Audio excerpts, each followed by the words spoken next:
Welcome to the AtTheRaces.com website preview of the St James's Palace Stakes, a mile for 3-year-olds. The race takes centre stage on the opening afternoon of the Royal Meeting.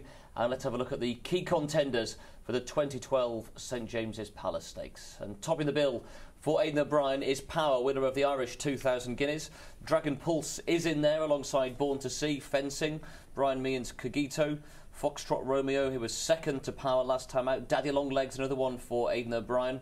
Most Improved, who got no run in the French Derby last time out, and also Hermiville and Lucayan are in there as well.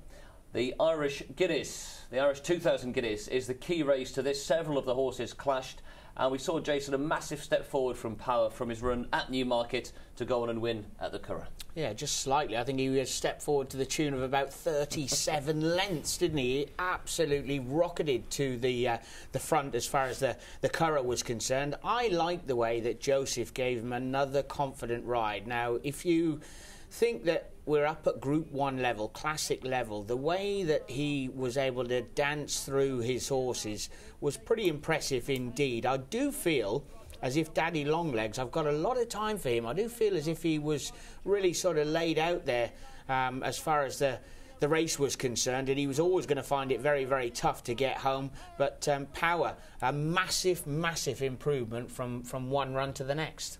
And did that run surprise you, Andy, given the way he performed at Newmarket? I think the ground was probably quite crucial, but he didn't look the winner 2 furlongs out even, did he? I mean, he had a lot to do with just beyond the furlong pole, and Daddy Longlegs looked like he'd perhaps stolen the race. I mean, it was an improvement, but you have to look at the form of Foxtrot Romeo, and you either say that devalues the form, or that Foxtrot Romeo has improved dramatically. I don't know which way you would go with that one. I don't know. I think that he's just been a possibly an improver for the Brian Smart team. It was a bit of a big run out of nowhere, really, wasn't it? It did sort of catch us a little bit unawares. But the whole race revolved around 2 horses going very, very quick on the front, and the pack being able to close in. There were 1 or 2 people who suggested that Foxtrot Romeo should have stayed exactly where he was and possibly made it a little bit tougher for your eventual winner. Just look at the horse 3 from the right of your screen at the moment now. He was the only one who closed out late, and the more I watch it, the more that Born to Sea catches the eye in the first time hood. They were worried about him being too keen up at Newmarket, and then in the Irish 2000 they had the hood on as a calming effect for him. They say he switched off a little bit too much. But I looked that way at Newmarket. He pinged the lids, he jumped and ran so keen. The hood on the first time, he's almost fallen to sleep at the back of the field and come through late on.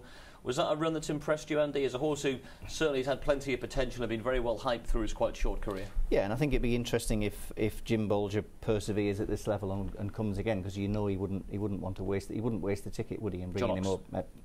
Sorry, I beg your pardon, John Ox, thank you. But I think the thing with this race for me is that Aidan O'Brien's got 7 entries at the early deck stage. I'd be very concerned about hold-up horses in this race, because if he has Daddy Longlegs plus a pacemaker, and they're coming round that final bend with 2.5 furlongs to go, if there's an awful lot of runners in this race, I'd be very concerned about horses like Born to Sea, who's the other one that's obviously Power as well. You'd be concerned about, wouldn't you?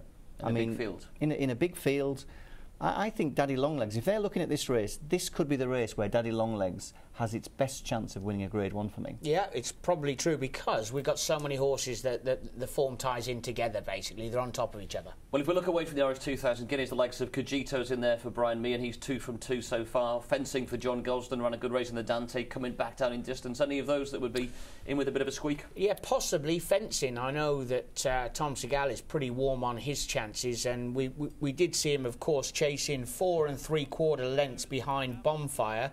Twice he's come up and tried to lock horns with the mighty Camelot here at Doncaster, putting his place to the tune of 2.5 lengths.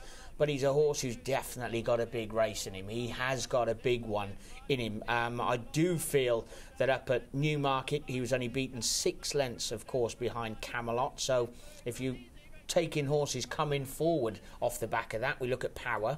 and then his run up in the Dante. And just to make a point about the 2,000 Guineas run, John Gosden was saying he missed his prep. Things hadn't gone that smooth for him through the spring, so there should be big improvement to come from that 6th place finish. You know how well a horse is regarded at home when John Gosden has got a big batch and they can use a Guineas. We're on about classic form being the best trials for all the big races for the remainder of the year, the 2,000 Guineas.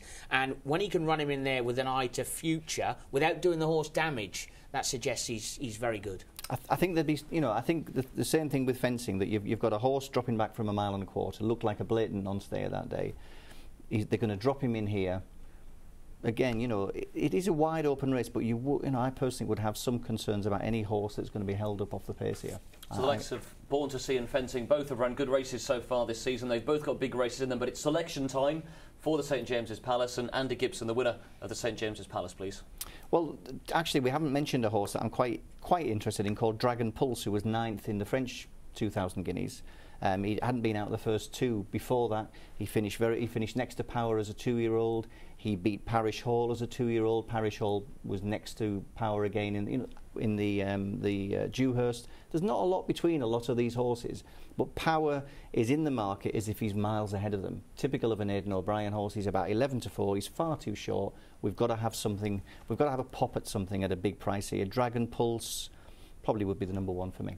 Dragon Pulse for Andy, and for Jason? I'm going to go for the mighty Born to Sea. For the hood to work again, he's around an 8-1 poke, and I think that they'll be able to ride him a little bit closer. So they are the winners and the selections for the St James's Palace Stakes.